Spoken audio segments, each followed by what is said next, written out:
120 টকা দি টিকট এটা কাটিলোঁ কাটি 11টা বজাত গুৱাহাটী ট্ৰেইন ষ্টেচনত উঠিলোঁ 5:30 বজাত মই বৰ্তমান পালোহি এনেকুৱা এখন জেগা যিখন জেগাৰ নাম ল'লে আপোনাৰ হয়তো মনলৈ বহুত কথা আহিব যে সেইখনটো সন্দেহযুক্ত নাগৰিকে অচিনাকি লোকেৰে ভৰা জেগা সেইখনত চাগে থকা মেলা ব্যৱস্থা সন্দেহযুক্ত লোকৰ লগতে হ'ব সেইখনত জানো ছেফ এণ্ড ছিকিউৰ হয় য়েছ মই আছোঁ এয়া গৌৰীপুৰ অৰ্থাৎ এয়া ধুবুৰী গ্ৰাউণ্ড ৰিয়েলিটি জানিব আহিলোঁ গুড মৰ্ণিং ধুবুৰী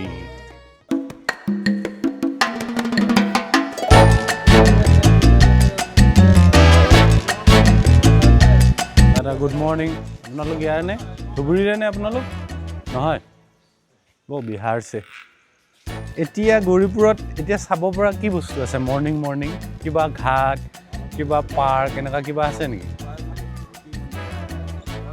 গণেশ মন্দিৰ চলো থেংক ইউ খুৰী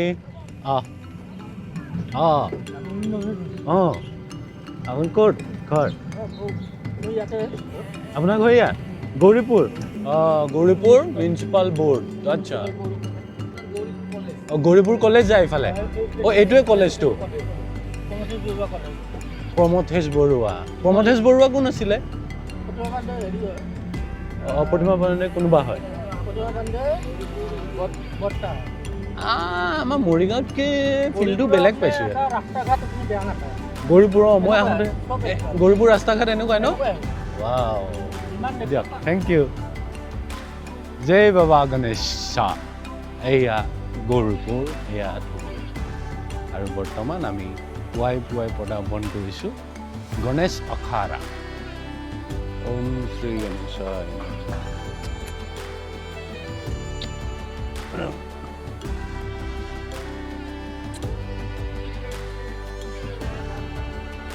বাইদেউ কিবা ৰুটি টাইপ কিবা পায় নেকি টেকেলি পিঠা আৰু চাহ ন দিয়কচোন ধুনীয়াকৈ চাহত আদা দিয়ে নে আদা জালুক পুৱাই চাহৰ জুতি এই গৌৰীপুৰত বাঘ ৰখোৱা খাঁচাটোৰ নিচিনা আছিল মানে ৰজাই আগতে বাঘ থৈছিল একচুৱেলি এতিয়া কি বুলি কয় গৌৰীপুৰ গাৰ্লছ LP স্কুল ভাল লাগিছে আকৌ আমি আগতে ভাবোঁ গৌৰীপুৰত আহিলে মিয়া মানুহে পাম নেকি বুলি ভাবোঁ কিন্তু আপোনালোকেও বহুত আছে আপোনালোক কিমান আপুনি ৰাজবংশী গোটেইখিনি মানুহ মিক্স আছে আৰু আপুনি ৰাজবংশীত কথা কওকচোন এইটো ৰাজবংশী এই ধৰণে কথা এই ছোৱালী এই নাতিনী ছোৱালী আপোনাৰ নিজৰ ছোৱালী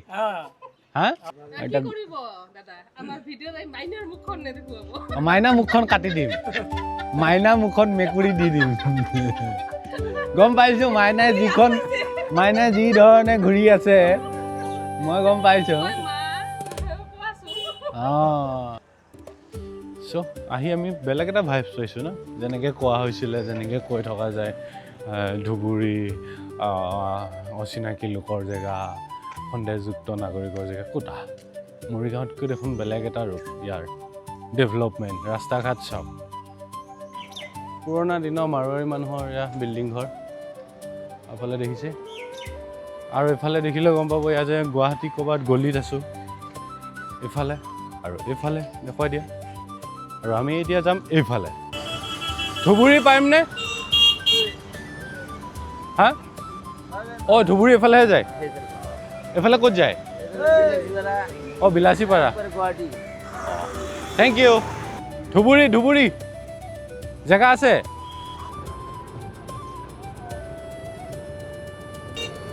এয়া ফ্লাইঅভাৰ আমাৰ জাগিৰোডৰ ফ্লাইঅভাৰখনৰ নিচিনা আৰু পুৰা বেলেগ ধৰণৰ ৰাস্তা ঘাট বনাই থৈছে ইয়াতে একচুৱেলি নেশ্যনেল হাইৱে কিন্তু কি চিকনা টাইপৰ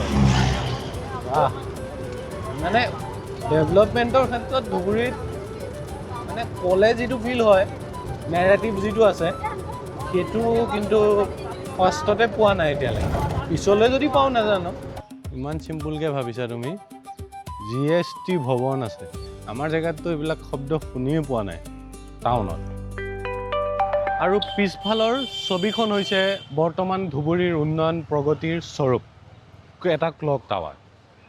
আৰু হাতত থকা দুয়োখন গামোচাৰ ইতিহাস হ'ল যে এই গামোচাখনৰ পৰা উৎপন্ন এই গামোচাখন। অৰ্থাৎ এই গামোচাখনৰ অধিকাৰীসকলে এটা সময়ত এই গামোচাখনলৈ বা এই এটা জনগোষ্ঠীলৈ পৰিণত হ'ব লগা হৈছিল। আৰু এইসকলৰ এটা সময়ৰ বৃহৎ ৰাজ্য আছিল এই ধুবুৰী অঞ্চলত। ধুবুৰী বুলি নহয়, বৰ্তমানৰ বাংলাদেশ, বৰ্তমানৰ ৱেষ্ট বেংগল, বিহাৰ, নেপাল এওঁলোকৰ ৰাজ্য আছিল। অৰ্থাৎ এওঁলোকৰে পূৰ্বপুৰুষে পিছলৈ ইয়ালৈকে গুচি গ'ল। মানে ধৰ্মীয় এটা বৈচিত্ৰ্য দেখা পোৱা যায়। শিখ ধৰ্মীয় এক বিশেষ মন্দিৰ ইয়াত আছে, মুছলমানৰ মছজিদ ইয়াত দেখিবলৈ পোৱা যায়, দৰগাহ দেখিবলৈ পোৱা যায়, বা অসমৰ সকলোৱে জনা জাগ্ৰত মহামায়া মন্দিৰো ইয়াতে অৱস্থিত।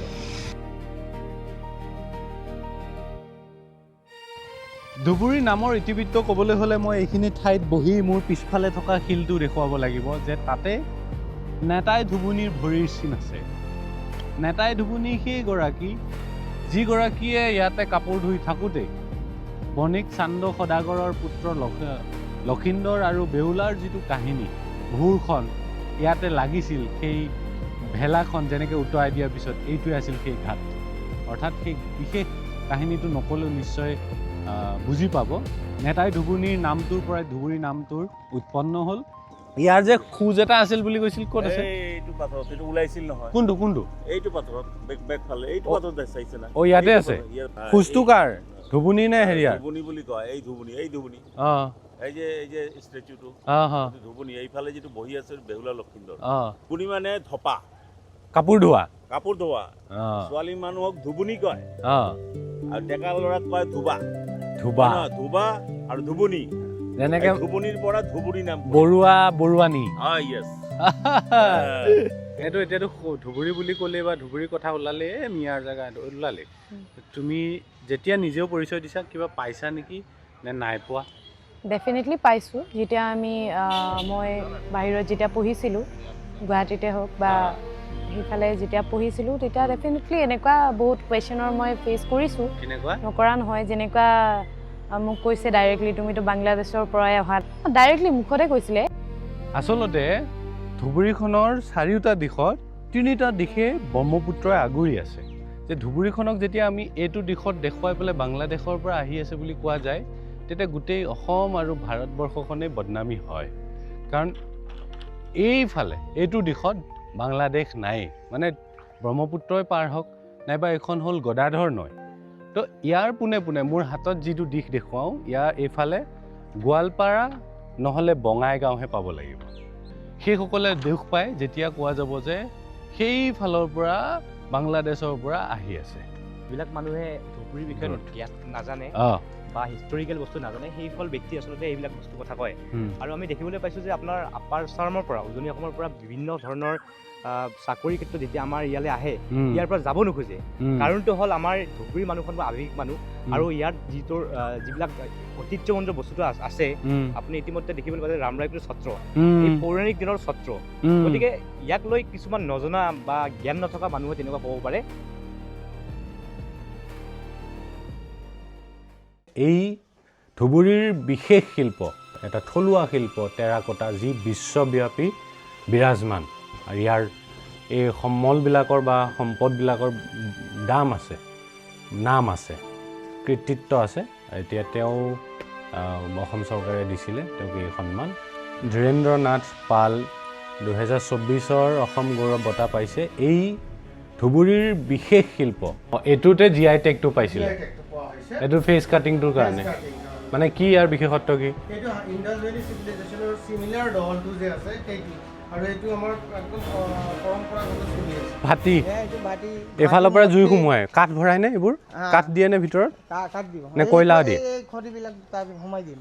তাৰপিছত এইটো বস্তুটো ক'ত থাকে? সেইটো বস্তুটো মাজত থাকিব।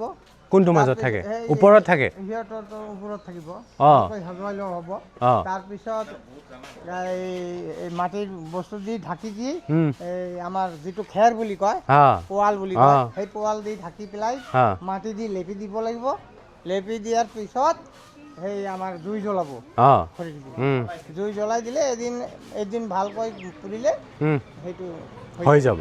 এইবোৰ মাটিবিলাক ক'ৰ পৰা আনে? মাটিটো ইয়াতে এটা পাহাৰ আছে মজাতি বুলি কয়, অঁ সেই মজাতি পাহাৰৰ নামনিত এটা বিলৰ নিচিনা আছে, সেই বিলৰ চাৰিওপিনে আমাক মাটি পোৱা যায়। য'তে ত'তে নাপায় এইটো মাটি? য'তে ত'তে নহয়। কি মাটি ক'ব এইটো? এইটো ৰঙা মাটি, বগা মাটি, আঠা মাটিটো? অঁ এইটোত আকৌ পানী মিহলাই আঠা কৰা হয়? ইয়াত বালি মিহলি কৰা হয়। অঁ বালিও মিহলি কৰা হয় ইয়াত? বালি মিহলি নকৰিলে কাম নহ'ব।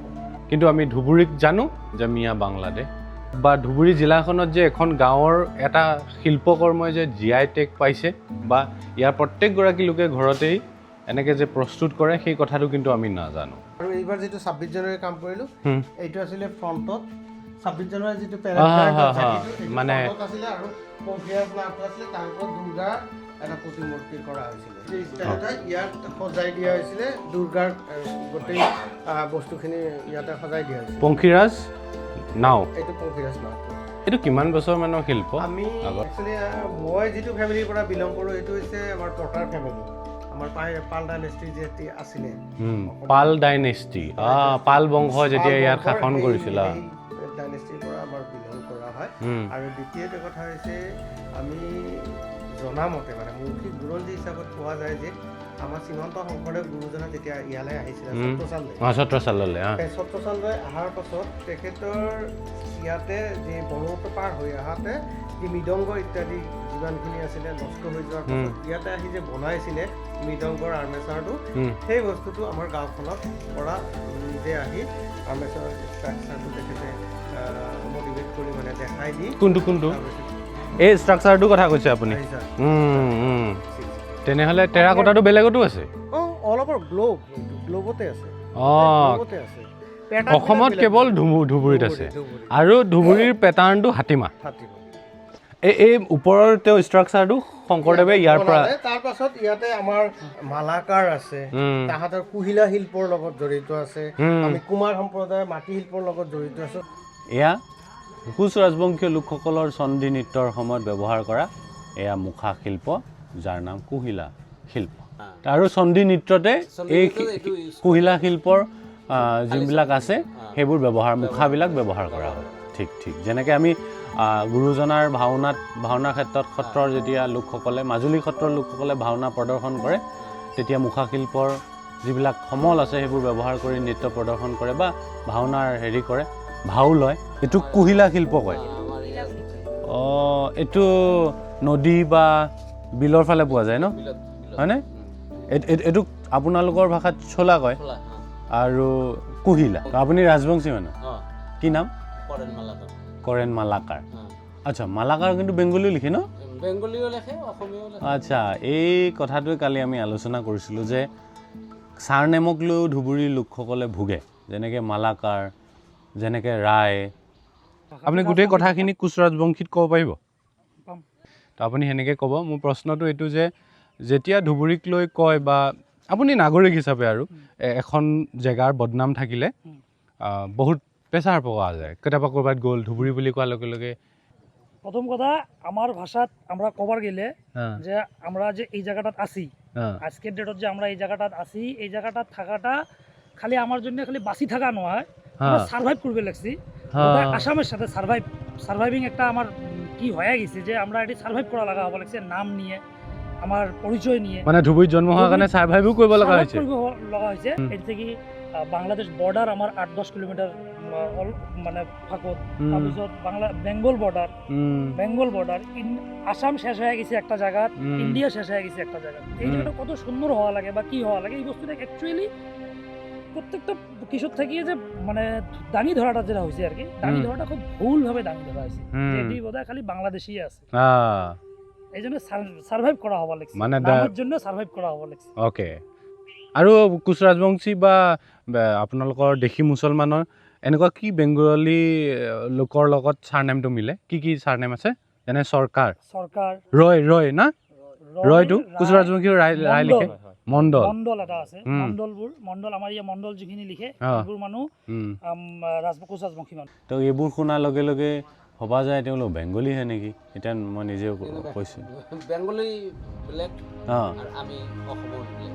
শেষত কওক যে মই নুশুনা এটা কথা যে আমাৰ তাতো মুছলমান আছে, গৰীয়া মুছলমান, কিন্তু তেওঁলোকে ক'ৰ পৰা কনভাৰ্টেড হৈছে ইমান খোলাকৈ নকয়, অন কেমেৰাত নকয়। কিন্তু মই মেক্সিমামকে পালোঁ যে তেওঁলোকে আপোনালোকে, মই যদি আপোনাক প্ৰাইভেটলি মানে পাৰ্চনেলি সোধোঁ যে আপুনি ক'ৰ পৰা কনভাৰ্টেড মুছলমান, আপুনি কয় যে দেশী।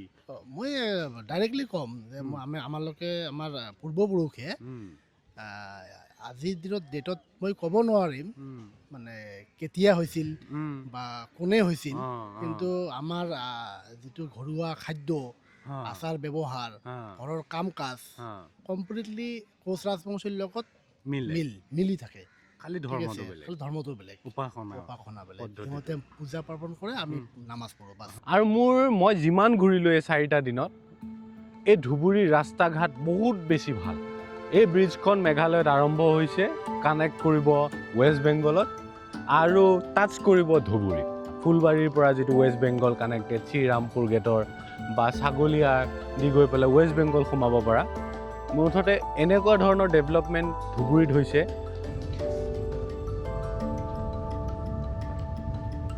ধুবুৰীৰ পৰা শিকিবলগীয়া আৰু এটা বিষয় আছে, বিশেষকৈ পঞ্চায়তবিলাকে শিকিব লাগিব চাগে নিশ্চয়কৈ, যে এই যে দেখি আছে ড্ৰোন শ্বটত, এই ড্ৰোন শ্বটত দেখি থকা এই দুয়ো কাষৰ যিবিলাক গছ দেখিছে, আম গছ, আমলখি, কঁঠাল, জামুকৰ গছ নাইবা কদমৰ গছ, এই গোটেইবোৰ এই পঞ্চায়তে কৰা, হাল্লাকৰা পঞ্চায়ত, এই গোটেইবোৰ ব্লক ডেভেলপমেণ্ট অফিচ আগমনিৰ। ধুবুৰীখন যদি বহুত বেকৱাৰ্ড বুলি আমি শুনি আহিছিলোঁ, তেনেহ'লে মই এই ড্ৰোন শ্বটৰ ভিডিঅ'টোৰ পৰা আপোনালোকক এটা বস্তু ক'ব পাৰিম যে ধুবুৰীৰ তথা ধুবুৰীৰ পঞ্চায়তৰ পৰা শিকিবলগীয়া আছে। এয়া ইতিহাস যে এইখন গভমেণ্ট বইজ হাই স্কুলতে সুধাকণ্ঠ ডক্টৰ ভূপেন হাজৰিকাদেৱে পঢ়িছিলে। এতিয়া আপোনাৰ মনত চাগে এটা প্ৰশ্ন হয় যে শিখসকলৰ এই গুৰুদ্বাৰটো কেনেকৈ ইয়াত স্থাপন হ'ল, যিটো গুৰুদ্বাৰ সমগ্ৰ ভাৰতবৰ্ষৰ লগতে বিশ্বৰ চুকে কোণে থকা শিখ ধৰ্মাৱলম্বী লোকসকলৰ বাবে অতি গুৰুত্বপূৰ্ণ আৰু পবিত্ৰ স্থান। আৰু সেই কাহিনীটো হৈছে এনেকুৱা, শিখ ধৰ্মৰ প্ৰথম গুৰুগৰাকী হৈছে গুৰু নানক। গুৰু নানকে শান্তি ঐক্যতাৰ বাৰ্তালৈ যেতিয়া সমগ্ৰ ভাৰত ভ্ৰমণ কৰি আছিল, তেতিয়া 1505 খ্ৰীষ্টাব্দত ধুবুৰীত উপস্থিত হৈছিল। সেইখিনি সময়তে বৰপেটাৰ পৰা অহা শ্ৰীমন্ত শংকৰদেৱ গুৰুজনাক লগ পাইছিল আৰু আধ্যাত্মিক কথা বতৰা আলোচনা কৰিছিল। আমি যিসকলে ধুবুৰীৰ বিষয়ে শুনি থাকোঁ, তেওঁলোকৰ কাৰণে আশ্চৰ্যকৰ হ'ব যে ধুবুৰীত থকা এনেকুৱা এখন জেগাত পিছফালে দেখিছোঁ যে গুৰুগৃহ মানে হৈছে এয়া শ্ৰীমন্ত শংকৰদেৱ গুৰুজনাই আশ্ৰয় হিচাপে ব্যৱহাৰ কৰা এইটো গৃহ। বৰ্তমান সময়ত মোৰ বাওঁফালে এয়া কীৰ্তন ঘৰ, নামঘৰ। আৰু এই ঠাইতে এখন সত্ৰখনৰ নাম হৈছে শ্ৰী ৰামৰাই কুঠি সত্ৰচাল নামৰ এই ঠাইখিনিত আছে, যিখন ঠাই বাংলাদেশৰ বৰ্ডাৰ শ্বেয়াৰ কৰে, যিখন ঠাই ৱেষ্ট বেংগলৰ বৰ্ডাৰ শ্বেয়াৰ কৰে, আৰু যিখন সত্ৰত আছে পৌৰাণিক দিনৰ এখন পিতলৰ ৰথ। ৰামৰাই হ'ল শংকৰদেৱৰ খুৰাৰ পুতেক ভায়েক, সেই বংশৰে হ'ল অম্বিকাগিৰি ৰায় চৌধুৰী। আৰু সেই ৰামৰাই তাৰ জীয়ৰীক মহাপুৰুষ শংকৰদেৱে পাটবাউসীৰ পৰা আহি ইয়াতে চিলাৰায়লৈ বিয়া দিছে, আৰু তেতিয়াই সত্ৰখন পাতিছিল। আজি 400 বছৰ হ'ল। তেওঁ সম্পৰ্কটো কাকোবা কওকচোন। শ্ৰীমন্ত শংকৰদেৱ গুৰুজনাই নিজৰ ভাতিজী ছোৱালী, মানে তেওঁ ভায়েকৰ জীয়েক ৰামৰাই আৰু তেওঁৰ লগত সকলো সময়তে আছিল নহয়। ৰামৰাই উপাধি আহোম ৰজাই দিয়ে, এনেই নাম জগতানন্দ। ৰামৰাই মানে শ্ৰীমন্ত শংকৰদেৱ গুৰুজনাৰ দেউতাকৰ ভায়েক। অ'কে। তেওঁৰ ছোৱালী আই ভুৱনেশ্বৰী চিলাৰায়ৰ পত্নী ইয়াতে বিয়া দিছিল। মানে সেই সময়ত যাই সৰভোগত আছিল চিলাৰায়, কিবা এটা কথাত আৰু ৰজাৰ দূতে ওলাই গ'ল, যাই দেখিলে ধুনীয়া ছোৱালী, আহি ৰজাক ক'লে আৰু বোলে মহাৰাজৰ লগত বিয়া হ'লে চিলাৰায়ক ক'লে ভাল হয়। এতিয়া প্ৰস্তাৱ পঠালে আৰু এতিয়া ৰজাঘৰৰ প্ৰস্তাৱ ৰামৰাই এটা বিপদত পৰিল, কাৰণ এওঁলোক আছিল কোচ আৰু ৰামৰাই এটা কায়স্থ, গতিকে এইখন বিয়াটো আৰু হ'ব নোৱাৰে, নিদিলেও উপায় নাই।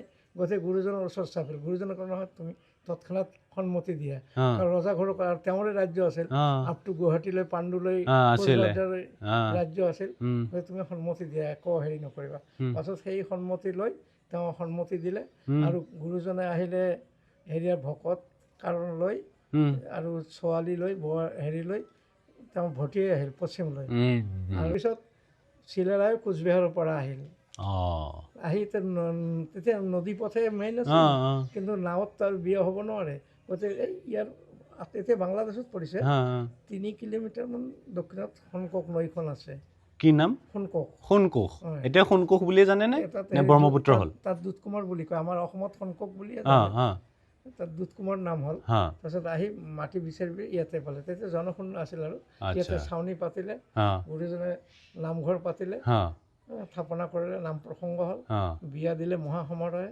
আৰু বিয়া উপলক্ষে গুৰুজনে হেৰি এইখন কালী দমন ভাওনাখন কৰিলে ইয়াতে তাৰমানে চিলাৰায় বিয়া ইয়াতে হৈছে চিলাৰায় ইয়াতে বিয়া হৈছে হে সত্ৰ য'ত মানে সেইকাৰণে গুৰুজনাৰো মানে ইয়াতে আশীষ আছে পদধূলা আছে তেতিয়া কোচ ৰাজ্যই আছিল আৰু কোচ ৰাজ্যৰ নাম নাছিল তেতিয়া বিহাৰ ৰাজ্য আছিল কোচ ৰাজ্যটোৰ নাম কোচবিহাৰ নামটো হেৰি এই আপোনাৰ স্বাধীনতাৰ আগতে ব্ৰিটিছে দিলে কোচবিহাৰ নামটো আগত বিহাৰ ৰাজ্যই আছিল এইটোৱে ভঁৰাল ঘৰ ইয়াতে অক্ষয় বন্তি আছে বা অক্ষয় বন্তি গছ ইয়াতে আছে অক্ষয় বন্তি এবাৰ নুমিছিলে ইয়াতে টাইমত বহুত বড় দুৰ্যোগ আহিছিলে তাৰপিছত মানে সেইটো আকৌ মানে তেনেকুৱা ধৰণৰ নীতি পৰম্পৰা জ্বলাইছিলে মানে কিন্তু এই যিটো যি বস্তু যিমানবিলাক আছে এইবোৰ আগৰে নে মানে কাটা যিটো কাটা আছিলে কিন্তু বেলেগ বেলেগ মানে এইটো চাওকচোন কি মানে হেৰি কৰিছে নাজানো বহুত ধৰ্মীয় বিষয় কিবা থাকিব ইয়াতে ষ্টৰিবোৰ যে আছে ন ইয়াতে ওলাইছে চাগে ন গণেশৰ কেৰেক্টাৰ এই তলত আৰু এইটো নিগনি বাহন ৰাম লক্ষ্মণ অমৃত মন্থনটো ন অমৃত মন্থন এইটো এটা এইটো শ্ৰীকৃষ্ণ কালীয় দমন এইটো হেৰি কৰিছিল যে গু চৰাইছিল যেতিয়া গৰু চৰাইছিলে এইটোৰ 1600 গোপিনীৰ চিম্বলটো আচ্ছা 1600 গোপিনীৰ যিটো চিম্বলাইজ কৰিছে এইটো কোনটো যুগৰ বা কি কেনেকৈ এইটো হেৰি কৰা হৈছে মানে কেনেকৈ প্ৰেজেণ্ট কৰিছে হয়তো কোনোবাই বিশেষ জানিব যেনেকৈ দাদাই ক'লে মাইথলজিকেল কিবা কথা থাকিব পাৰে এয়া হৈছে সেই সত্ৰ য'ত পৌৰাণিক সমল আমি দেখিছোঁ এতিয়াও ইয়াত জীয়াই আছে বা ইয়াত আছে সুসজ্জিত ৰূপত মই সেইটোকে কৈছোঁ যে এয়াই প্ৰমাণ যে ধুবুৰী এই ঠাইখিনি আমি যেনেকৈ শুনা কথাখিনি সেয়া বাস্তৱত ওলোটা মই নাই মই এনেকৈ ভবাও নাই যে ইয়াত সত্ৰ আছে কাৰণ ধুবুৰী নামটো লোৱাৰ লগে লগে এটা বেলেগ এটা মাইণ্ডছেটহে মোৰ তাত আছিল আগলৈকে extreme border of Assam extreme border of India Bangladesh 5 minute গ'লে বাংলাদেশো আৰু এইফালে ৱেষ্ট বেংগলো 10 মিনিট গ'লে ৱেষ্ট বেংগল কোচবিহাৰ জিলা ধুবুৰী যাত্ৰাৰ সময়ত আমি এটা কথা মন কৰিছিলোঁ যে কোচ ৰজা নৰনাৰায়ণ আৰু চিলাৰায়ৰ একো স্মৃতি আমি তাত দেখা পোৱা নাছিলোঁ কিন্তু দেখিছিলোঁ নৰনাৰায়ণৰ ৰাজসভাত হোৱা মন্ত্ৰী এগৰাকীৰ পৰৱৰ্তী পুৰুষৰ বিভিন্ন স্মৃতি বিজড়িত ৰাজপ্ৰসাদ বা সমলসমূহ যোনটো জমিদাৰ আছিলে আমাৰ ইয়াৰে গুৰিপুৰৰ তেখেতৰ দিনৰে বুলি কয় আৰু মানে ৰজাৰ দিনৰ নহয় জমিদাৰ দিনৰ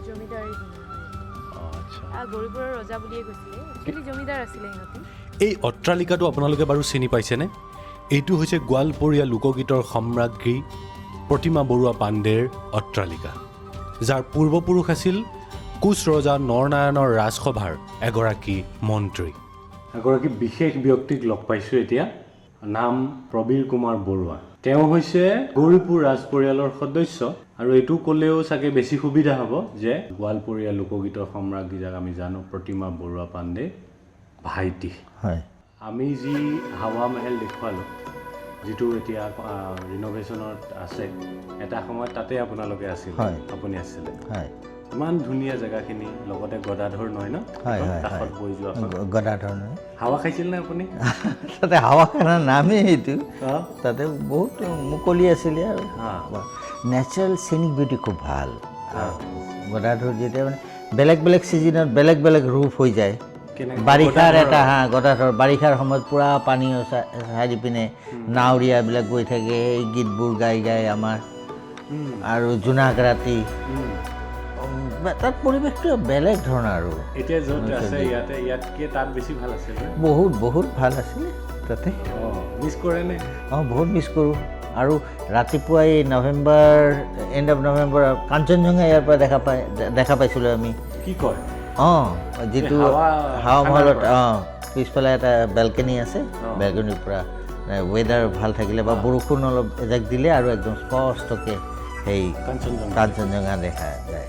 কথাটো হ'ল এনেকুৱা যে ৰজাৰ ৰাজসভাত থকা মন্ত্ৰীগৰাকীৰ পৰৱৰ্তী সময়ত কি এনেকুৱা ঘটনা ঘটিল যাৰ কাৰণে তেওঁৰ পৰৱৰ্তী পুৰুষে বিভিন্ন ধৰণৰ সমলবোৰ ৰাখি গ'ল বা সেই মন্ত্ৰীগৰাকীৰহে সমলবোৰ থাকি গ'ল।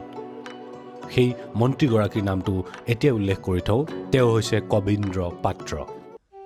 আমি সকলোৱে কোচ ৰজা নৰনাৰায়ণ আৰু বীৰ চিলাৰায়ৰ নাম শুনিছোঁ বা তেওঁলোকৰ বিষয়ে জানো, কিন্তু তেওঁলোকৰ দুগৰাকী পুত্ৰৰ নাম হয়তো আমি এইখিনি সময়ত উল্লেখ কৰিব লাগিব কবীন্দ্ৰ পাত্ৰৰ কাৰণে। কাৰণ কবীন্দ্ৰ পাত্ৰৰ পৰৱৰ্তী পুৰুষে হৈছে আমি সকলোৱে চিনি পোৱা গোৱালপৰীয়া লোকগীতৰ সম্ৰাজ্ঞী প্ৰতিমা বৰুৱা পাণ্ডে, অৰ্থাৎ ধুবুৰীৰ ৰজাৰ পৰিয়াল বৰুৱাৰ পৰিয়াল। নৰনাৰায়ণৰ পুত্ৰৰ নাম আছিল লক্ষ্মীনাৰায়ণ আৰু বীৰ চিলাৰায়ৰ পুত্ৰৰ নাম আছিল ৰঘুদেৱ। নৰনাৰায়ণৰ মৃত্যুৰ পাছত তেওঁৰ পুত্ৰ লক্ষ্মীনাৰায়ণে বুদ্ধিৰ ভ্ৰমত কবীন্দ্ৰ পাত্ৰক মন্ত্ৰী পদৰ পৰা অপসাৰণ কৰিছিল, কিন্তু বীৰ চিলাৰায়ৰ সন্তানে অৰ্থাৎ ৰঘুদেৱে কবীন্দ্ৰ পাত্ৰক নিজ ৰাজ্যৰ প্ৰধানমন্ত্ৰী পদত অধিষ্ঠিত কৰিছিল। আচলতে নৰনাৰায়ণ আৰু বীৰ চিলাৰায়ৰ মৃত্যুৰ পাছত কোচ ৰাজ্য দুটা ভাগত বিভক্ত হৈছিল। এটা হ'ল পূব কোচ ৰাজ্য, য'ত কামৰূপৰ পৰা পূবে মঙলদৈ মহকুমা, কামৰূপ, কোচ, হাজো আৰু গোৱালপাৰাৰ একাংশৰ ৰঘুদেৱৰ হাতত পৰিছিল। আনফালে নৰনাৰায়ণৰ পুত্ৰ লক্ষ্মীনাৰায়ণৰ ভাগত পৰিছিল সোণকোষৰ পৰা পশ্চিম কোচবিহাৰলৈ। বৰ্তমান সময়ত সোণকোষক বাংলাদেশ বুলি জনা যায়। আৰু ৰাজ্য দুভাগ হোৱাৰ পাছত কবীন্দ্ৰ পাত্ৰ ৰঘুদেৱৰ সৈতে থাকিল আৰু কোচ ৰাজ্য দুভাগত বিভক্ত হোৱাৰ পাছতেই দুই পক্ষৰ মাজত গঢ় লৈ উঠিল যুদ্ধ কৰাৰ মানসিকতা। বীৰ চিলাৰায়ৰ সন্তান ৰঘুদেৱে কবীন্দ্ৰ পাত্ৰক নিজৰ ৰাজ্যৰ প্ৰধানমন্ত্ৰী পদত অধিষ্ঠিত কৰিছিল যদিও কোচ ৰজা নৰনাৰায়ণৰ পুত্ৰ লক্ষ্মীনাৰায়ণে ৰঘুদেৱৰ মৃত্যুৰ পাছত ৰঘুদেৱৰ পুত্ৰ পৰীক্ষিতৰ ৰাজ্য আক্ৰমণ কৰে। আনফালে ৰজা পৰীক্ষিতে খুৰাক লক্ষ্মীনাৰায়ণৰ বিৰুদ্ধে অস্ত্ৰ ধাৰণ নকৰি কবীন্দ্ৰ পাত্ৰক সাৰথি কৰি মোগল সম্ৰাট জাহাংগীৰৰ ওচৰত এই অন্যায়ৰ বিৰুদ্ধে গোচৰ কৰে। ফলত তৃতীয় শক্তিয়ে এই সুযোগতে দুই পক্ষৰ শক্তি ক্ৰমান্বয়ে নিঃশেষ কৰি পেলালে আৰু এনেকৈ কোচ ৰাজ্য মোগল সম্ৰাট জাহাংগীৰৰ হাতলৈ গুচি গৈছিল। তথা 1627 চনত মোগলৰ অষ্টম আক্ৰমণত কোচ ৰাজ্য দখল কৰা হ'ল আৰু সম্ৰাট জাহাংগীৰে প্ৰথমবাৰৰ বাবে আৰম্ভ কৰিলে জমিদাৰী প্ৰথা, য'ত পূব কোচ ৰাজ্যৰ ৰজা ৰঘুদেৱৰ প্ৰধানমন্ত্ৰী কবীন্দ্ৰ পাত্ৰৰ হাতত অৰ্পণ কৰা হ'ল সেই জমিদাৰী প্ৰথা। বৰ্তমানৰ ৰঙামাটিৰ পৰা এই গৌৰীপুৰলৈকে জমিদাৰী চলোৱা বৰুৱা বংশৰ অৰ্থাৎ প্ৰতিমা বৰুৱা পাণ্ডেৰ পূৰ্বপুৰুষৰ অন্যতম এক প্ৰতিষ্ঠাতা আছিল কবীন্দ্ৰ পাত্ৰ। কবীন্দ্ৰ পাত্ৰৰ মৃত্যুৰ পাছত তেওঁৰ কৰ্মদক্ষতা আৰু নিষ্ঠাৰ বাবেই ৰঙামাটিত মোগলৰ শাসন থকা স্বত্বেও তেওঁৰ কৰ্মক্ষেত্ৰখনত মোগল সম্ৰাটে দখল দিয়া নাছিল। আৰু কবীন্দ্ৰ পাত্ৰৰ মৃত্যুৰ পাছত সম্ৰাট জাহাংগীৰে কবীন্দ্ৰৰ জ্যেষ্ঠ পুত্ৰ ৰঘুনাথক কানন্গো হিচাপে দায়িত্ব দিয়ে। ৰঘুনাথ পৰীক্ষিত নাৰায়ণৰ এজন কনিষ্ঠ মন্ত্ৰী আছিল। তেওঁৰ অসীম জ্ঞান আৰু পাণ্ডিত্যৰ বাবে কবিশেষৰ বৰুৱা উপাধি লাভ কৰাৰ লগতে জাহাংগীৰে জমিদাৰীৰ লগতে তেওঁক ৰাজা উপাধি প্ৰদান কৰিছিল।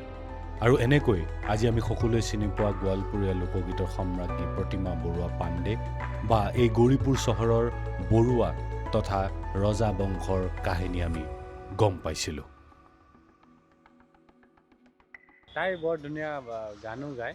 মই হুদুম বুলি এটা তাহাঁতৰ ফ'ক ছং ন, হুদুম বুলি নীলাঞ্জনা ৰাজবংশী মাৰিলে আপোনালোকে পাব হুদুম বুলি। যদি তাই অকণমান গাবা। মই আমাৰ যোনটো আমাৰ মাটিৰ গান ধৰক পদ্মশ্ৰী প্ৰতিমা বৰুৱা পাণ্ডে দেৱে গাই যোৱা কিছুমান গান আছে আমাৰ লোকগীত বুলি কয় মানুহৰ মুখে মুখে চলি অহা তাৰে এটি হস্তিৰ কন্যা এটা গান আছে যোনটো গান বহুত চবে শুনিছে মই আকৌ এবাৰ গাই দিওঁ হস্তিৰ কন্যা বাহমনের নারী আরে মাথায় নিয়া তাম কলসিও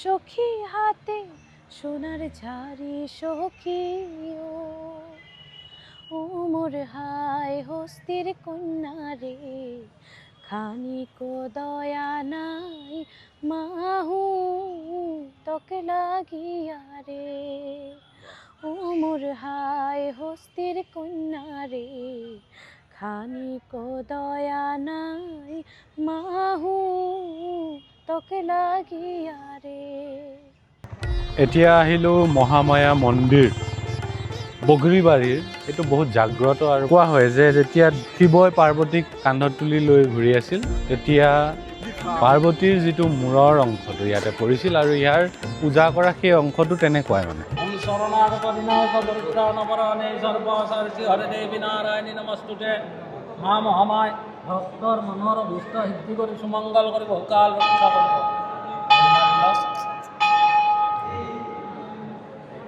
যে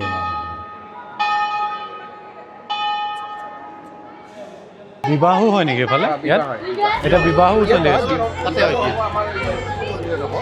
হৈ আছে নেকি এইটো যে বিবাহ হৈ আছে এইটো শিৱই যেতিয়া কান্ধত লৈ ফুৰিছিল তেতিয়া মূৰৰ অংশ পৰা বুলি শুনিছোঁ সেইটোৱে ন সেইটোৱে কাহিনীটো আগত এইটো ধুবুৰীত আছিল যেতিয়া BTC একৰ্ড হ'ল তাৰপিছত এইটো BTCৰ অন্তৰ্গত হ'ল এনে এইটো ধুবুৰীত আছিল আগতে আগত ধুবুৰী আছিল মানে 2003 যেতিয়া BTC একৰ্ড হ'ল BTC একৰ্ড হোৱাৰ পিছত এইটো মানে আমাৰ কোকৰাঝাৰ পাৰ্টত হৈ গ'ল আহি গ'ল আৰু আচ্ছা মানে ইয়াৰ অঞ্চল নিয়াৰ বাই ভিলেজত কোকৰাঝাৰ গ'ল আৰু বহুত মানুহ আহে ন ইয়াত জাগ্ৰত আজি 10,000 মান মিনিমাম 10,000 মানুহ আহিছে আজি মানে 7 বিশ্বমা মেলা আমি বহাগৰ 1 তাৰিখৰ পৰা 7 বিশ্বমা মেলা ষ্টাৰ্ট হয় আমি মানে যিটো আমি কোকৰাঝাৰ সম্প্ৰদায় আমি জনগোষ্ঠী আমি বিহুটোক আমি বিশ্বমা বুলি কওঁ বা আমাৰ অঞ্চল ভেদে বিচুৱা কয় বা আমাৰ ধুবুৰী পশ্চিম যে বেচমা বুলি কয় আৰু আমাৰ ইয়াত এইটো আমাৰ পৰ্বত যোৱাৰ অঞ্চল কয় এই অঞ্চল আমি বিশ্বমা বুলি কওঁ মানে অঞ্চল ভেদে অলপ শব্দৰ তাৰতম্য হয় বেলেগ হয় আমি বিচুমা বা বিচুৱা বা বেচমা চেম একেটা বস্তুৱেই মানে কোকৰাঝাৰ জনগোষ্ঠী আৰু এইটো যিহেতু আমাৰ কোকৰাঝাৰ ৰজাই বা জমিনদাৰ প্ৰতিষ্ঠা কৰা এই তেতিয়াৰ পৰা 17শ শতিকাৰ পৰা ইয়াতে মানে আমাৰ 7 বিশ্বমা মেলা মানে অনুষ্ঠিত হৈ আছে আৰু বিয়া যে দেখিছোঁ বিয়া সদায় হয়নে সদায় হয় সেইটো নেকি গৃহটো যাব পাৰিমনে কোনফালে যাম আনফালে ধুবুৰীৰ এই গুৰুদ্বাৰটোৱে সোঁৱৰাই দিয়ে 1666 খ্ৰীষ্টাব্দৰ কথা অৰ্থাৎ শিখসকলৰ নৱমগৰাকী ধৰ্মগুৰু গুৰু টেগ বাহাদুৰ চাহাব প্ৰথমগৰাকী শিখ গুৰু নানকৰ ধুবুৰীলৈ অহাৰ 1.5 শতিকাৰো অধিক সময়ৰ পাছত 1666 খ্ৰীষ্টাব্দত টেগ বাহাদুৰে ধুবুৰীলৈ আহিছিল তেওঁ আৰু তেওঁৰ অনুগামীসকলে গুৰু নানকে গ্ৰহণ কৰা পথ অনুসৰণ কৰি তেওঁ ভ্ৰমণ কৰা ঠাইবোৰত থমকি ৰ'বলৈ অভিযানত নামিছিল অৰ্থাৎ গুৰু টেগ বাহাদুৰে প্ৰথম শিখ গুৰুক লগ পোৱা পৰিয়ালৰ সৈতে সম্পৰ্ক নৱীকৰণ কৰিব বিচাৰিছিল আৰু ধুবুৰীত ৰৈ তেওঁ বৰ্তমান বাংলাদেশৰ ৰাজধানী ঢাকা অভিমুখে আগবাঢ়িল ইফালে আহোমৰ ক্ৰমবৰ্ধমান প্ৰভাৱ প্ৰতিহত কৰিবলৈ চেষ্টা কৰা মোগল শক্তিৰ বাবে ধুবুৰী এক স্তব্ধ বিন্দু হৈ পৰিছিল আহোম মোগল সংঘাতৰ অংশ হিচাপে আহোম ৰজা চক্ৰধ্বজ সিংহৰ বিদ্ৰোহ দমন কৰিবলৈ মোগল সম্ৰাট ঔৰংগজেবৰ সামৰিক সেনাপতি ৰামসিংহক অসমলৈ প্ৰেৰণ কৰা হৈছিল ৰামসিংহই গম পাইছিল যে গুৰু টেগ বাহাদুৰ ঢাকাত আছে আৰু তেওঁ তাত আধ্যাত্মিক নেতাজনক লগ পাইছিল 1669 খ্ৰীষ্টাব্দত আৰু তেওঁৰ আশীৰ্বাদ বিচাৰিছিল আৰু যুদ্ধত যাবলৈ পতিয়ন নিয়াইছিল তাৰপিছতেই ৰামসিংহই ৰঙামাটিত মোগল সেনাবাহিনীত যোগদান কৰে আৰু গুৰু টেগ বাহাদুৰে ৰামসিংহক আশীৰ্বাদ দিয়ে আৰু তেওঁক অস্ত্ৰ ব্যৱহাৰ নকৰি শান্তিপূৰ্ণ আলোচনাৰ পোষকতা কৰিবলৈ পৰামৰ্শ দিয়ে গুৰু টেগ বাহাদুৰৰ পৃষ্ঠপোষকতাত আহোম আৰু মোগল সৈন্যৰ মাজত হোৱা সেই আলোচনা অৰ্থাৎ সেই চিনস্বৰূপেই এটা শান্তিৰ টিলা নিৰ্মাণ কৰিছিল এই ধুবুৰী সেইটোৱে হৈ পৰিল বিখ্যাত গুৰুদ্বাৰৰ ভেটি যাক বৰ্তমান শ্ৰী গুৰু টেগ বাহাদুৰ চাহিবজী বুলি কোৱা হয় আৰু বৰ্তমান ধুবুৰীত অৱস্থিত এই 5 পীৰৰ দৰগাহ সেই 5গৰাকী পীৰৰ বা চুফী সন্তৰ যিকেইগৰাকী আহিছিল ৰামসিংহই অসম আক্ৰমণ কৰিবলৈ অহাৰ সময়ত, অৰ্থাৎ মোগল সেনাপতি ৰামসিংহৰ সৈতে অহা 5গৰাকী চুফী সন্তৰ এয়া কবৰ, যি ধুবুনী ঘাটৰ সন্মুখত 5 পীৰৰ দৰগাহ নামেৰে অসম বিখ্যাত। এয়া হ'ল পঞ্চপীৰ দৰগাহ। শুনা যায় যে মোগল সেনাপতি ৰামসিংহ যেতিয়া ইয়ালৈকে আহিছিল 1662ত, সেই যেতিয়া ৰঙামাটিৰ গুৱাহাটীৰ যুদ্ধৰ তেতিয়া ইয়ালৈ 5জন পীৰ আহিছিল। এয়া হ'ল ধুবুৰী চহৰৰ পৌৰসভা, যি পৌৰসভা ইংৰাজে 1883 চনতেই প্ৰতিষ্ঠা কৰিছিল। অৰ্থাৎ ধুবুৰী চহৰখন ভ্ৰমণ কৰিলে এতিয়াও দেখা পোৱা যায় ইংৰাজে প্ৰস্তুত কৰি থৈ যোৱা DC bungalow, SP bungalow, circuit house, post office, আনকি 1765 চনতে স্থাপন কৰা সেই পুৰণি আৰ্মেনিয়াম চাৰ্চ, যিটো বৰ্তমান সময়ত লেডিজ ক্লাব হিচাপে জনা যায়, যিয়ে ইংৰাজৰ আগমনৰ পূৰ্বৰ আৰু পৰৱৰ্তী সময়ৰ আন্তঃৰাষ্ট্ৰীয় বাণিজ্যৰ কথা সোঁৱৰাই দিয়ে। তাৰ পৰৱৰ্তী সময়তহে তথা 1874 চনতহে ব্ৰিটিছে অসম উপত্যকা প্ৰদেশ গঠন কৰিছিল।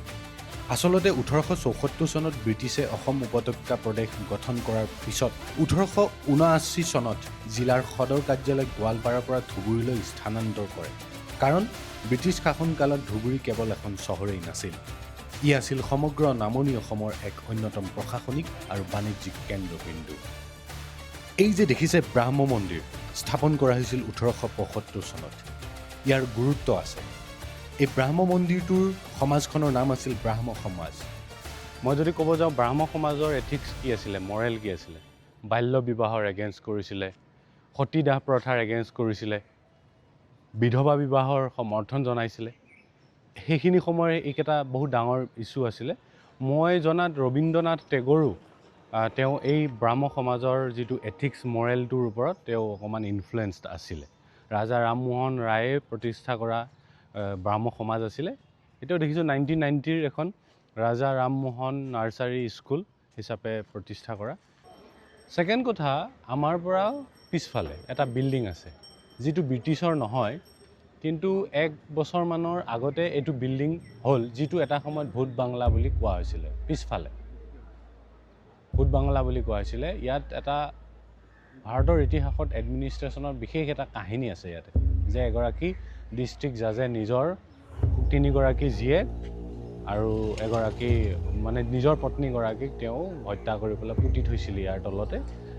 তেতিয়া কিহত পঢ়ি আছিল? LP স্কুলত। আচ্ছা, 1 to 2 এনেকা হ'ব। তাৰপিছত আপুনি ওলাই আহিলে স্কুলৰ পৰা? মই ঘৰত মই গৈ আছোতো, মই গ'লো, মানুহে চোৱাৰ কাৰণেতো যায়, যেতিয়া তাত যাই যিটো গন্ধ পায় একেবাৰে ৰিটাৰ্ণ বেক এনেকুৱা চাবলৈ যায়। চাবলৈ ৰ'ব নোৱাৰেতো আপুনি, মানুহ এটা গলি নহয়, আপুনি তাত থাকিব নোৱাৰে। কুকুৰ মৰি থাকিলে, গৰু মৰি থাকিলে, আৰু মানুহ মৰিলে কেনেকা। উপেন্দ্ৰ ৰাজখোৱাৰ মাৰ্ডাৰ, ফাঁচী, চবেই জানে অসমত। ইয়াতে হৈছিল নে? ফাঁচীটো বেলেগত হৈছিল? ফাঁচীটো যোৰহাটত হৈছিল যিখিনি মই জানো। ট্ৰায়েল হৈছিলে, এইটো ভূত বাংলা আছিলে। এইটো পিছত আমি কিমান বছৰ হৈছে এইটো বিল্ডিং? এইটো বিল্ডিং আমি হেণ্ড অভাৰ লোৱাৰ 1 বছৰ হ'ল, কিন্তু ষ্টাৰ্টিং হৈছে 2021 চামথিং। তেনেহ'লে 1970ৰ পৰা সেই কাহিনীটোৰ পৰা 2020লৈকে হেৰি হৈ আছে। 2021লৈকে এইটো ভূত বাংলাই আছিলে।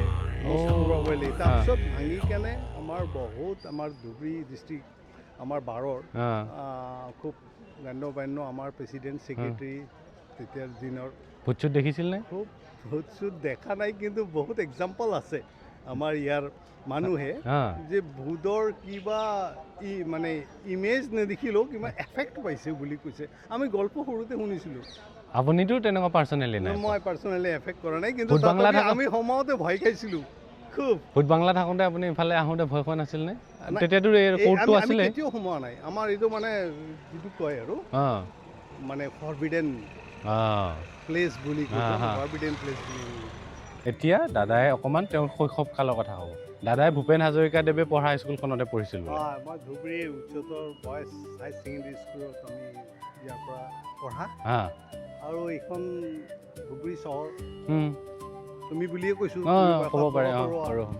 আৰু ইয়াৰ মানে ইয়াত এটা মনোমোহা এটা আমাৰ পৰিৱেশ আছিলে। আমি যেতিয়া স্কুলত পঢ়িছিলোঁ, ইয়াত এটা এই তেঁতুলৰ গছ বুলি কওঁ আমি হা গছৰ তলত এটা টাইম কল আছিলে কি কল টাইম কল বোলে টাইমত অ, পানী কোনখিনিত? আহে এইখিনিত? এইখিনিত জাষ্ট এইখিনিত আছিলে অ'কে অ'কে আমি চব সৰুবেলৰ মানে যিবিলাক হা ষ্টুডেণ্টবিলাক আছিলোঁ ফ্ৰেণ্ডবিলাক আহি ইয়াত পানী খাইছিলোঁ খোৱাৰ পিছত ইয়াত আছিলে অলপ দেৰি আগত পাইছে এটা পাথৰ পাইছিলে সৰু এতিয়া মানে দিনে হেৰি দিনে বাঢ়ি গৈ আছে বাঢ়ি গৈ আছে শিখসকলৰ শিখসকলৰ খুব মানে। ধুবুনীয়ে নেতাই ধুবুনীয়ে Exactly. মাৰি পঠিওৱা বুলি কয় কাহিনী Exactly.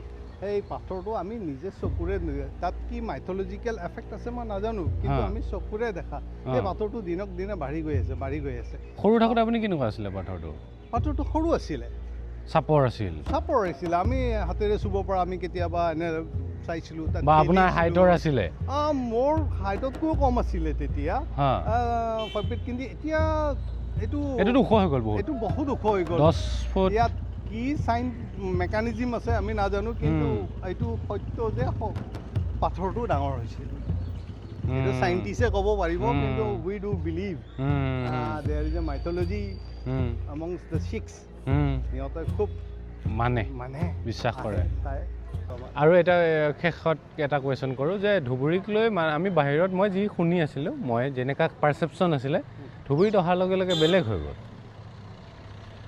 কি কয় ইয়াত অহাৰ পিছতহে মানুহ গম পায় ধুবুৰী কি তাৰ আগত ধুবুৰীক বেয়াই পাই থাকে মানুহ যে এটা ইমেজ ক্ৰিয়েট হৈ আছে যেতিয়া হেৰি হ'ল বিভাজন হ'ল এই ভাষাটো আমাৰ ৰাজ্যখনকে টুকুৰা টুকুৰ কৰি চাৰিওফালে হেৰি কৰি দিলে আৰু আমি কেইটাই কি হ'লোঁ যিখন ৰাজ্যৰ লগত চামিল হ'লোঁ সেইটো ৰাজ্যৰ ভাষাৰ লগত আমাৰ সংগতি মিলাব লগা হ'ল আৰু আমাৰ সেইকাৰণে আমাৰ ভাষাখিনিক আমি একত্ৰিত কৰি ৰাখিব নোৱাৰিলোঁ আমি কোনটো ভাষাত হেৰি ক'ম কথা ক'ম সেইটো লৈ আমাৰ এটা সমস্যা হৈ গ'ল যাৰ কাৰণে কমতাপুৰ ৰাজ্যখনতে ভাগটো পৰি গ'ল গোটেই ভাগটো তাতে পৰিলে কাৰণ আমাৰ নেপাল বাংলাদেশ গ'ল তাৰপিছত বিহাৰ গ'ল অসম গ'ল বিহাৰতো মানে কোচ ৰাজবংশী লোক আছে এতিয়াও আছে ইহঁতে এতিয়াও ভাষাবিলাক সৰু সুৰা ৰাজ্য নহয় বহুত ডাঙৰ ৰাজ্য তো ডাঙৰ ৰাজ্যটো হ'বই কাৰণ এইখন বিশ্ব মহাবীৰ চিলায়ৰ ৰাজ্য হয় তো বিশ্বৰ এজন ডাঙৰ বীৰ হয় তো তেখেত ইমান ডাঙৰ বীৰ মানে সৰু ৰাজ্যৰ ৰজা নাছিলে ইমান ডাঙৰ ৰাজ্যৰ মানুহ হোৱাৰ পাছতো আমাৰ ভাষাটোই নোহোৱা হৈ গ'ল এতিয়া আমি ভাষাটোত কাৰোবাৰ উপভাষাত পৰিণত হৈ আছোঁ আমি নিজে হেৰি কৰিব পৰা নাই আমাৰ এতিয়া যে আগৰ যে ভাষাৰ আক্ষৰিক ৰূপবিলাক আছিল সেই ৰূপবিলাকো যেনিবা নোহোৱা হৈ গ'ল এতিয়া নতুনকৈ ৰূপ দিব লগা হ'ব মানে ভাষাটোতো আপুনি কোপ খাই আছে বীৰ নামৰত এতিয়া স্বীকৃতি হিচাপে চিনাকি হিচাপে অসমীয়া চিনাকি হিচাপেও এনেকুৱা হৈছেনে এতিয়া অলপ কমিছে যেনিবা আগত বহুত বেছি আছিল এইখিনি বস্তু পাৰ্চনেল এক্সপিৰিয়েঞ্চ আছে মই যেনেকৈ যোৰহাটত গৈছিলোঁ মই সুধিছিল যে আপুনি অসমীয়া নে বঙালী তো মই তেতিয়া কৈছিলোঁ অৱশ্য যে মই অসমীয়াও নহয় বঙালীও নহয় মই ৰাজবংশী হয় বুলি আমি গোৱালপাৰীয়া তেতিয়া ৰাজবংশী কথাটো নাছিলে গোৱালপাৰীয়া বুলি কওঁ গোৱালপাৰীয়া ভাষাৰ মানুহ আমি তো গোৱালপাৰীয়া আৰু ভাষাটো অসমৰ নহয় নেকি বোলে অসমৰ হ'লেতো আপোনালোকে নক'লে হয় যে আমি অসমীয়া হয়নে নহয় কাৰণ আমি অসমৰ পৰাই আহিছোঁ এনেকৈ হৈছে কিবা কিবি সৰু সুৰা এনেকুৱা হেৰি হৈছে তো একচুৱেলি দোষটো ইহঁতৰ নহয় কাৰণ ভাষাটো অলপ বহুতখিনি বেলেগ আৰু ইহঁতে নাজানে কাৰণে হয়তো কয় যে বেংগলী ভাষাৰ লগত মিলে একচুৱেলি বেংগলী ভাষাৰ লগত নিমিলে ভাষাৰ লগত একদমেই নিমিলে এইটো এটা বেলেগ কাৰণে ইহঁতে বেংগলী ভাষাৰ লগত মিলা বুলি সেইকাৰণে কয় এতিয়া আমাৰ যিখিনি ৱেষ্ট বেংগলৰ আমাৰ মানুহ আছে ৱেষ্ট বেংগলত বহুত আমাৰ মানুহ তো কোচবিহাৰ যিবিলাক ঠাইত আছে ইহঁতৰ ভাষাটো আমাৰ ভাষাটো মিলে তো একে ভাষা ইহঁতে ভাবি লৈছে এইটোৱে বেংগলী ভাষা নেকি তেনেকৈ এটা ভাৱ হয় ইহঁতৰ কিন্তু অৰিজিনেলি ৰাজবংশী মানুহ আৰু একচুৱেলি অসমীয়াৰ লগত বঙালী ভাষাৰ মিল নাই বুলি ক'লেও নহ'ব অসমীয়া ভাষাৰ লগত একেটা ৰূপৰ পৰা অহা যিহেতুকে যেনেকৈ আমাৰ ফালে একচুৱেলি অপভ্ৰংশৰ পৰা অহা মাগধী প্ৰাকৃত অপভ্ৰংশ এইবিলাকৰ পৰা সংস্কৃতৰ পৰা অহা নহয় ভাষাটো তো সংস্কৃতৰ একেটা ৰূপত হেৰি কৰা আৰু যেনেকৈ একচুৱেলি অসমীয়া উৰিয়া আৰু বেংগলী এই তিনিটা ভাষাৰ গোটেইখিনি ৰূপ প্ৰায় একেই আৰু চবতকৈ বেংগলী বুলি ভাবি লয় এইকাৰণে যিহেতুকে কোচবিহাৰৰ ভাষাটো আমাৰ ভাষাটো ছেইম ভাষা আৰু এইবিলাক আমাৰ মানুহ তো ইহঁতৰ ভাষা শুনি পেলাই ইহঁতে চিন্তা কৰে যে বেংগলত এইটো ভাষা কয় ইহঁতে এইটো ভাষা ইহঁতে বঙালী কিন্তু চাবলৈ গ'লে আমি অসমীয়াই গৌৰৱ কৰিব লাগে যে আমাৰ কমতাপুৰৰ ৰাজ্যৰ ৰজাৰ বা ৰাজবংশী লোকৰ ভাষা কোচবিহাৰত চলি আছে অঁ কিন্তু আমি কওঁ যে কোচবিহাৰৰ ভাষা কিয় অসমত চলিব ধুবুৰীত চলিব কিন্তু কথাটো এইটো যে কমতাপুৰ ৰাজ্যৰ অংশ কোচবিহাৰ থকাৰ কাৰণে কমতাপুৰ আমাৰ মানে অসমৰ বীৰ চিলাৰায়ৰ মাতৃভূমিৰ ভাষা তেওঁলোকে কৈ আছে কোচবিহাৰ ৱেষ্ট বেংগল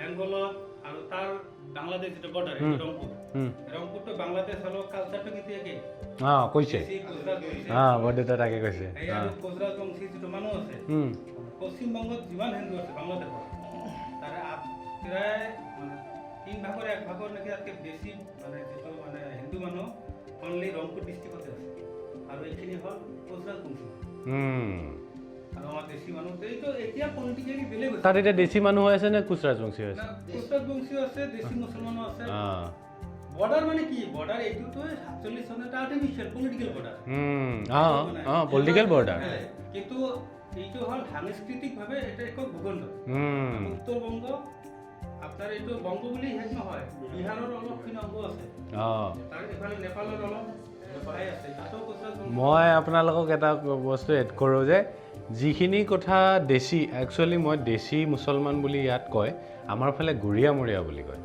আৰু এওঁলোক আমাৰ ফালে আৰু তেওঁলোক ইয়াত মানে মুছলমান যিসকল খিলঞ্জীয়া মুছলমান তেওঁলোকে কয় যে আমি দেশী মুছলমান মানে মই সেইটো কৈছোঁ আৰু যিকোনো এজন ব্যক্তিক সুধিলেও মুছলমানক সুধিলেও ৰাজবংশীক সুধিলেও সেই একেই কাহিনীটোৱেই চবেই কয় যে আমাক পলিটিকেলি ভাগ কৰাৰ কাৰণে আমাৰ এইটো হৈছে যাৰ কাৰণে ক্ষতিও হৈছে তেওঁলোকৰ কাৰণ আজি ধুবুৰী বুলি কোৱাৰ লগে লগে তেওঁ মুছলমানজনেও যদি তাতে যায় বাংলাদেশী বুলি ক'ব তেওঁ দুখ পায়তো পায় ৰাজবংশীজনক কোৱাৰ লগে লগে তেওঁ দুখ পায় কাৰণ এটা চিনাকি দি দিয়া হৈছে যে বাংলাদেশ মানে ভাৰতীয় নহয় বুলি কিন্তু আচলতে চাবলৈ গ'লে তেওঁৰ বৃহত্তৰ এটা একদম সংস্কৃতি থকা বৃহত্তৰ পৰিসীমা থকা এখন ৰাজ্যৰ এইসকল নাগৰিক আছিলে তেওঁলোকৰ পূৰ্বপুৰুষ আছিলে মূৰটোক তেনেকৈ কাটিছে বেংগলত এনেকৈ বহাইছে একচুৱেলি বেংগলৰ চিত্ৰখন চালে পাব একচুৱেলি তাত বেংগল বুলি কৰিবই নালাগিছিল এইখন অসমৰ লগত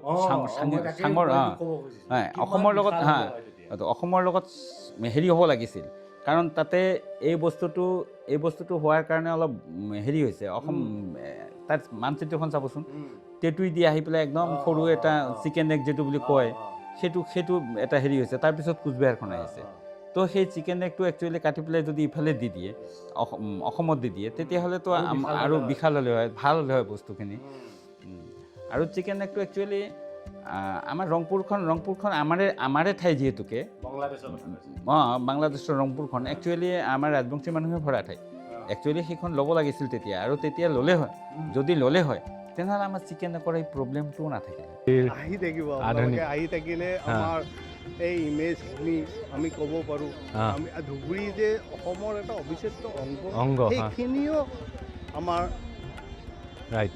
ক'বলৈ কিছুমান ঠাইত টান পায়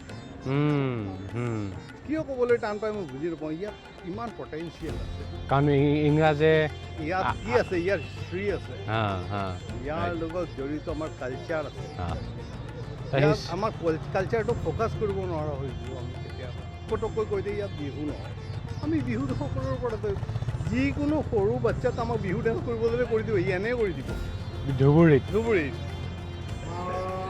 আহিব এবাৰ থেংক ইউ ছ' মাছ